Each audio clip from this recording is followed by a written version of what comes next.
The boardroom was silent except for Marcus Holloway's voice. He stood at the head of the conference table, remote control in hand, advancing through slides I had spent 6 weeks building. Every data point was mine.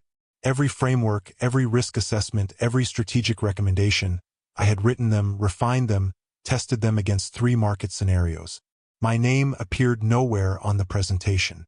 I sat halfway down the table, laptop open, watching him present my expansion strategy as though he had conceived it himself. The phrasing was sometimes word for word from my original draft. I leaned forward toward the built-in microphone. Before I could speak, his hand moved across the control console. A soft click. My microphone indicator went dark. He smiled at the board. Let's not confuse the board with junior-level commentary. 2 board members shifted uncomfortably. He laughed softly. Some people mistake note-taking for leadership. My name was nowhere on the deck. The presentation continued without pause. I sat back and did not react. Inside, one thought moved through me with perfect clarity. Why am I so calm? Because I knew something he didn't. The folder on my laptop, the one I had been building for 6 months, was about to matter. After the meeting ended, Marcus found me in the corridor outside the boardroom. He placed his hand on my shoulder in a gesture I had come to recognize over the past 2 years, the performance of mentorship for anyone who might be watching. His voice carried that warm, avuncular tone he used when he wanted witnesses to see him as generous. "You'll get there someday, Alex," he said with practiced warmth. "Just keep watching how it's done. These things take time." I nodded politely and said nothing. Within 15 minutes, an email arrived in the executive group thread. The CFO had sent it. "Great leadership on the expansion strategy today, Marcus. Really impressive work." Marcus replied to all within 2 minutes. "Appreciate that, Catherine. Team effort, of course, but the strategic direction and framework were mine." Then a separate email arrived. Just to me. Subject line blank. The body contained one word: learn. I stared at the screen for a long moment. My hands moved to the keyboard. I typed 3 full paragraphs explaining exactly what I thought of his conduct and his pattern of taking credit for work he had not done. My cursor hovered over send. I deleted the draft instead. I opened a different folder on my desktop, one labeled Board Archive. It already contained 47 documents. I added today's materials to it. Why did that folder already exist? Because the pattern hadn't started today. It had been building for months. 3 years earlier, I had been hired as senior operations strategist for a mid-sized logistics company that was beginning to position itself for national expansion. In my first year, I built the company's first comprehensive growth roadmap from scratch. I negotiated 2 major vendor contracts that saved the company just over 7 figures combined.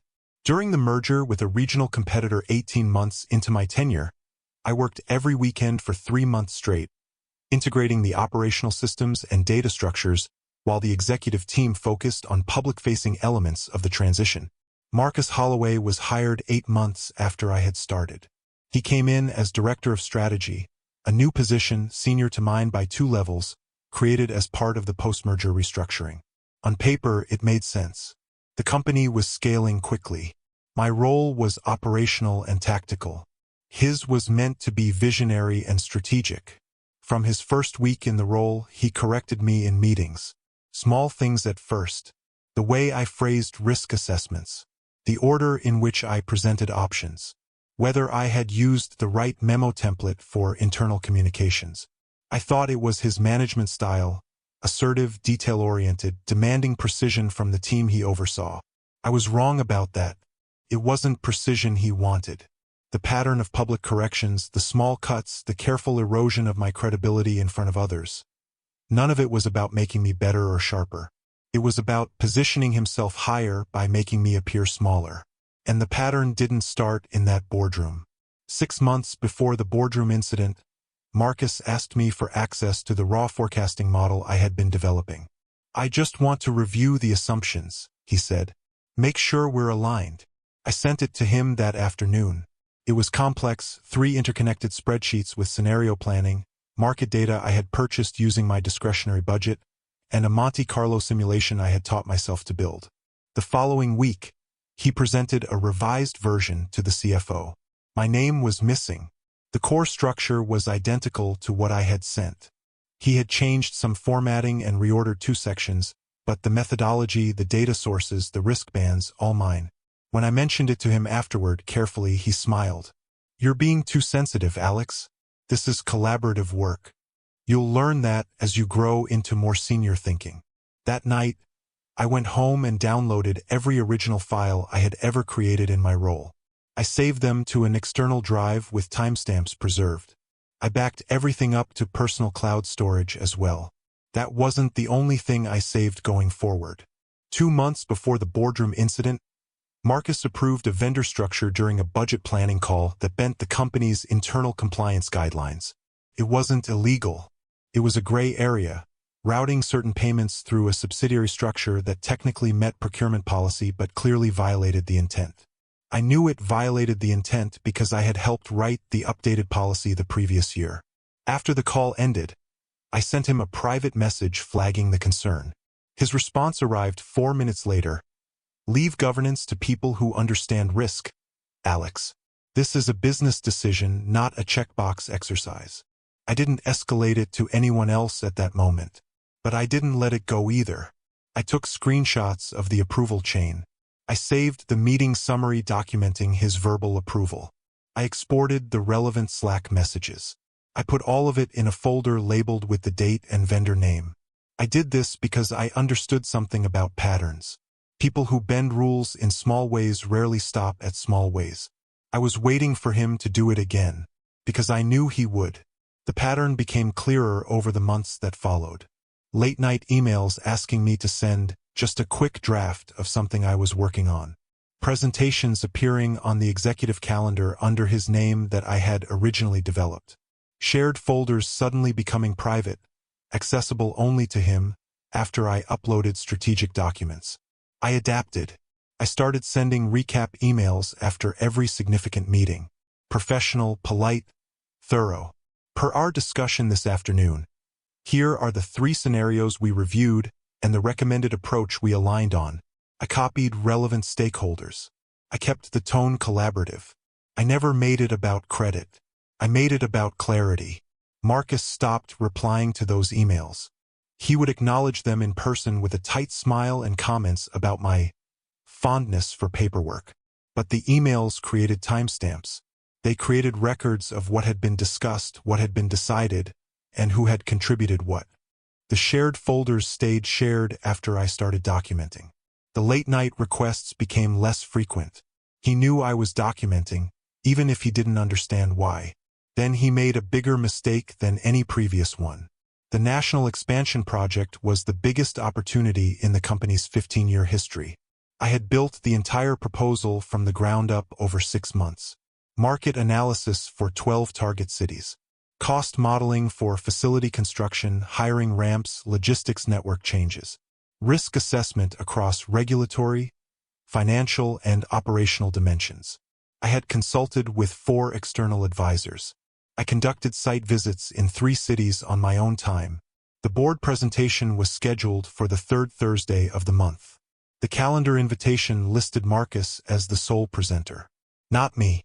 Not Marcus and Alex. Just Marcus. I opened the invitation, stared at it, and closed it without responding. That evening, I composed 2 short emails to board members I had worked with directly on previous initiatives. Catherine Brennan, the board chair, and Omar Hughes, who chaired the audit committee. Subject line, expansion analysis, operational questions. Body. Happy to clarify any operational details that come up during Thursday's discussion. I've been working closely on the implementation modeling. Professional. Helpful. Not accusatory. Both replied within 2 hours. Catherine's response. That would be helpful. Omar's. Appreciate that, Alex. I'll likely have follow-up questions. They were already suspicious of something. What Marcus didn't know, what no one at the company knew, was that I had consulted an employment attorney 2 months earlier. Not because I was planning to sue. Not to create a formal complaint. I consulted an attorney because I wanted to understand what protections existed for people in my situation, and what counted as retaliation if things escalated. The attorney's name was Simone Park. She specialized in workplace governance and whistleblower cases. I paid for a 2-hour consultation out of pocket and brought printed documentation of every significant incident. She reviewed it methodically. Her advice: document everything. Don't editorialize. If you report something, make it about conduct or compliance, not feelings or credit. And have an exit strategy that doesn't depend on his reference. I had also applied to 3 other companies in the 8 weeks since that consultation. Not because I was weak. Not because I was running away. Because I was preparing. I wasn't playing the victim. I was waiting for the right moment to act from a position of strength rather than desperation. The boardroom meeting wasn't just a presentation to me. It was a trigger point, back to the present moment, midway through Marcus's presentation of my stolen work. Omar Hughes interrupted. Can we go back to the compliance implications on slide 18? Marcus paused, clicked back, and arrived at the risk assessment matrix I had built. Of course, Marcus said smoothly. What's the concern? Omar leaned forward. The vendor structure you're proposing for facility build-outs. Walk me through how that interacts with our updated procurement thresholds. Marcus answered confidently. He described a structure routing payments through subsidiaries to stay under approval limits. It was wrong. I knew it was wrong because I had written the original risk assessment, and I had specifically flagged that exact structure as non-compliant under the new policy. Marcus kept talking. He framed it as standard practice. He suggested it was common in the industry. Omar's expression didn't change, but I saw Catherine write something in her notes. Marcus was doubling down on an answer I knew was incorrect. He had just misrepresented the financial and regulatory exposure of a $50 million expansion to the board. In real time, while I sat silent, my phone, face down on the table, vibrated once. I didn't pick it up immediately. I kept my eyes on my notes. It vibrated again. After the presentation moved to the next section, I glanced down briefly. 2 text messages, both from Catherine Brennan. The first: do you have documentation on the compliance variance he just described? The second: don't reply out loud. Just yes or no. I typed 1 word and sent it. Yes. I set the phone back down and didn't look up. Marcus was still presenting. He was walking the board through facility acquisition timelines, completely unaware that the question he had just answered incorrectly was now the subject of a separate silent conversation happening in the same room. The board had just asked for my voice. Silently, directly, without Marcus knowing, and I had given it to them. 1 word. But it was enough, because that 1 word meant documentation existed. It meant Marcus's answer could be verified.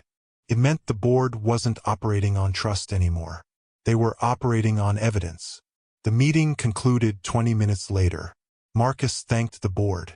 Several members nodded politely.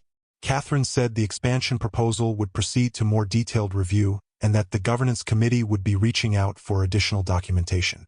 Marcus took that as approval. I knew it wasn't. By the time I returned to my desk, a calendar invitation was waiting.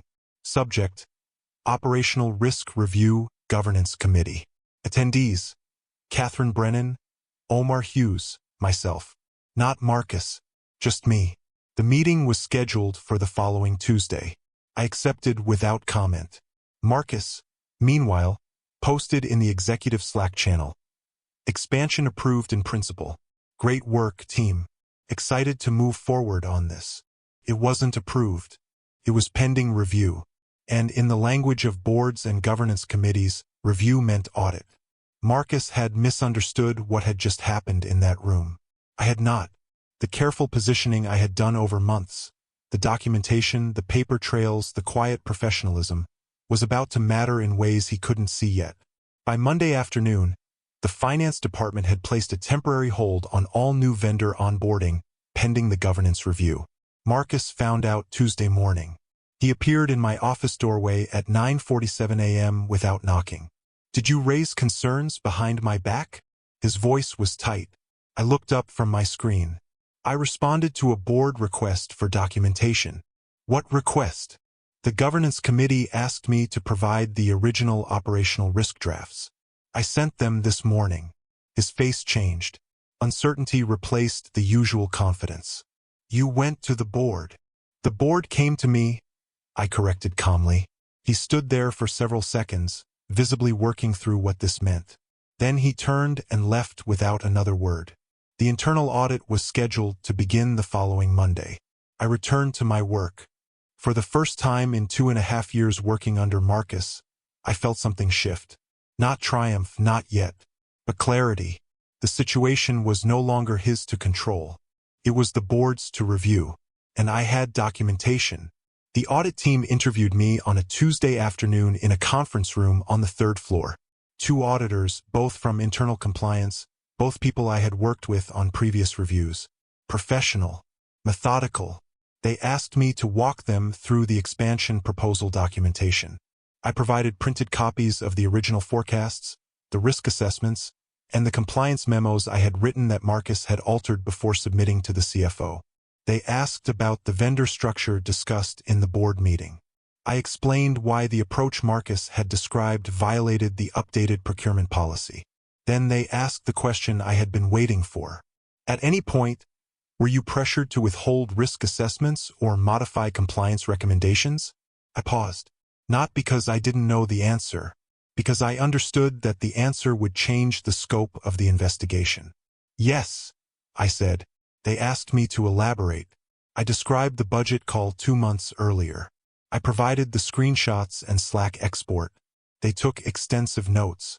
They thanked me and said the review would continue. I left the conference room knowing I had just turned a documentation review into a conduct investigation. That answer changed everything. Marcus called an all-hands team meeting the following Thursday. He stood at the front of the room and dismissed the audit as routine noise. The kind of procedural review that happened whenever boards got nervous about large initiatives.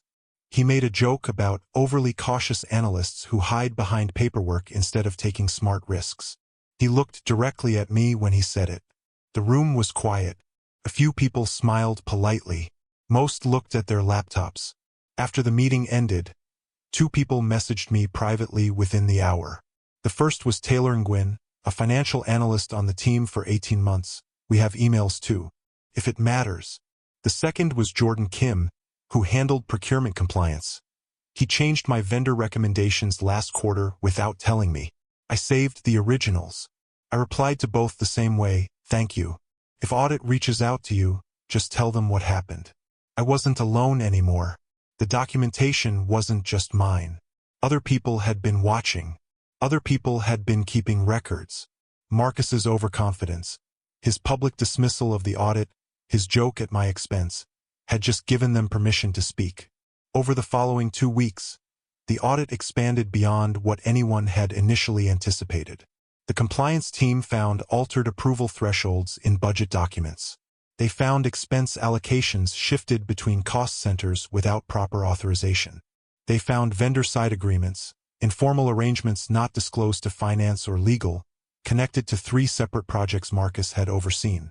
None of it was criminal. None of it involved personal enrichment or embezzlement. But all of it was reckless. All of it reflected a consistent pattern of bending processes to avoid oversight.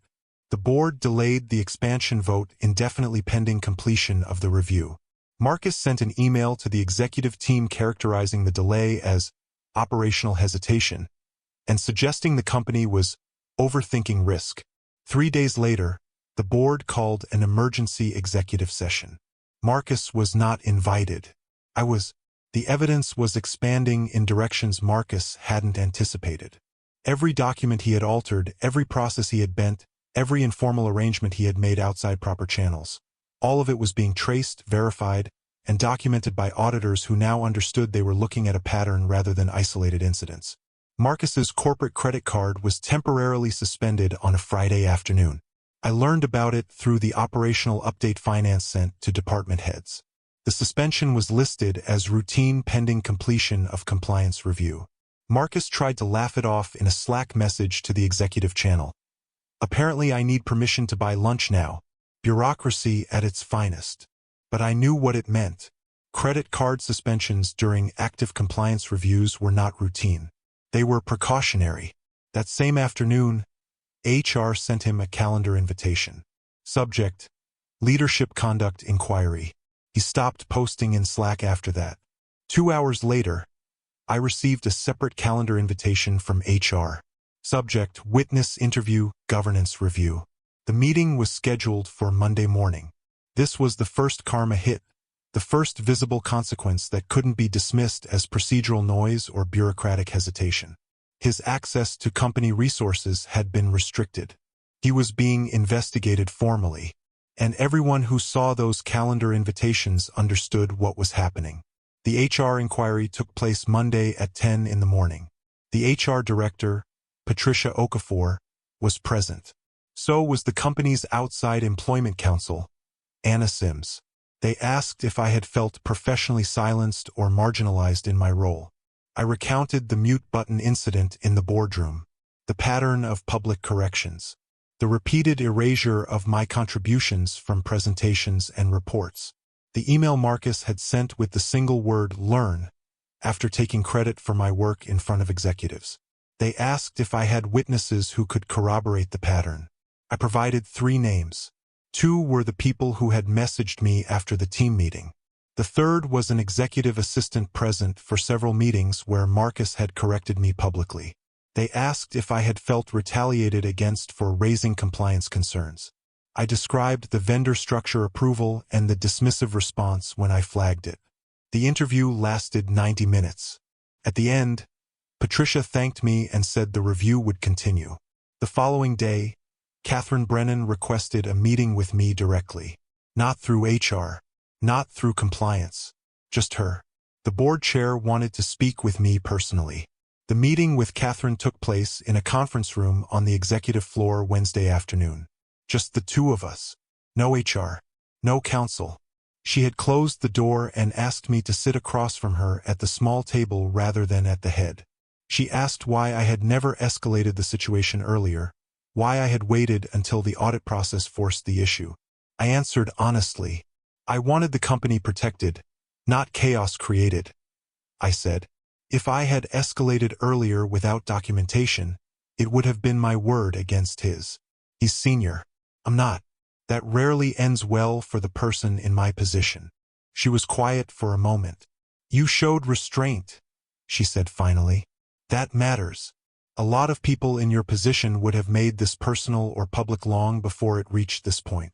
It was always about the work, I said. Not about him. She nodded slowly. Then she asked a question I hadn't expected. If we restructure oversight of the expansion project and the broader strategy function, would you be willing to step into an interim leadership role while we complete the investigation? I let the question sit for a moment. Yes, I said. I would. The company-wide email went out on a Friday morning at 9. It was brief and formal. The director of strategy has been placed on administrative leave pending completion of an internal review. Questions regarding strategic operations should be directed to the interim strategy lead, Alex Rivera, effective immediately. My phone rang within 5 minutes. Marcus. I let it ring twice before answering. You did this, he said. His voice was controlled but tight, the sound of someone working very hard not to yell. I documented, I said calmly. That's all. You went behind my back. I responded to the board when they asked for information. That's not behind your back. That's governance. He hung up without saying anything else. I set my phone down and opened my laptop. The investigation was widening. The audit team had expanded their review to include 2 other strategic initiatives Marcus had overseen in the previous year. The board had asked me to prepare a briefing on operational continuity for the expansion project. The narrative was shifting, not because I had forced it, because the evidence had forced it. Within 2 weeks, the operational dynamic of the entire executive floor had changed. Executives who had previously directed questions to Marcus began looping me into high-level planning calls. Department heads who had worked with me on previous projects reached out privately to thank me for what one described as finally saying what needed to be said. 3 people on the strategy team sent messages in the same week. One said, "We were scared to speak up. Thank you for not being scared. Another said, I left 2 projects ago because of how he ran things. Glad someone stayed. The third said simply, you did the right thing. The reputation shift wasn't loud. It wasn't dramatic. It happened in private messages and quiet conversations and the way people looked at me differently when I entered a room. I had not been difficult. I had not been overly cautious. I had been right. And the company was beginning to understand that the person who documents problems carefully is often the person who cares most about solving them. The narrative changed. I wasn't difficult. I was right. The board resolution was delivered in a closed executive session on a Tuesday morning. Catherine read it aloud. The language was formal and final. Marcus Holloway's employment had been terminated effective immediately. The investigation confirmed a pattern of conduct inconsistent with the company's leadership expectations and governance standards. No criminal wrongdoing had been found, but the behavior documented had been deemed sufficient to warrant removal. Governance reforms had been approved and would be implemented over the following quarter. Compliance oversight would be restructured. Strategic planning would include direct board engagement at earlier stages. The expansion project would proceed under new oversight.